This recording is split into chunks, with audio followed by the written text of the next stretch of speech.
Ce lundi 2 septembre est le jour de la rentrée scolaire. Un retour en classe et retour aussi dans les bus pour les élèves qui se rendent au collège et au lycée. Sur le territoire de Nîmes Métropole, qui comprend 36 communes, c'est Keolis qui est chargé depuis le 1er juillet d'exploiter le réseau de transport public Tango. La société assure être prête. On y travaille depuis le 1er juillet, notre arrivée.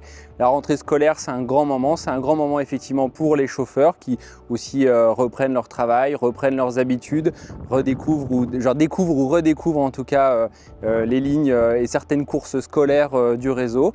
Après un mandat de Transdev, Keolis est donc de retour aux affaires à Nîmes. Un contrat signé jusqu'en 2030 avec Nîmes Métropole qui va rapporter à l'entreprise 48,3 millions d'euros par an. Nous sommes très contents de revenir à Nîmes. Je vais dire que c'est un retour. On avait perdu le réseau en 2019 et on est revenu depuis le 1er juillet. J'espère que pour les clients, ça se passe bien, qu'ils n'ont rien vu du changement d'exploitant. À partir du 1er septembre, Nîmes Métropole met en place la gratuité pour les personnes de plus de 70 ans et les porteurs de handicap. Le succès est déjà au rendez-vous avec 4500 abonnements délivrés. De son côté, le nouveau délégataire n'a pas réalisé de grands changements pour cette rentrée. La nouveauté, c'est une nouvelle centrale de réservation avec une amplitude agrandie, je vais dire, puisqu'on va de 7h30 jusqu'à 20h le soir, y compris le samedi, qui est la nouveauté, et c'était une forte attente de la part de nos clients. À court terme, il y a déjà des changements d'identité. Vous avez pu voir, comme derrière moi, les nouvelles couleurs, en tout cas, et le nouveau logo du réseau Tango, donc qui va infuser progressivement sur l'intégralité du réseau.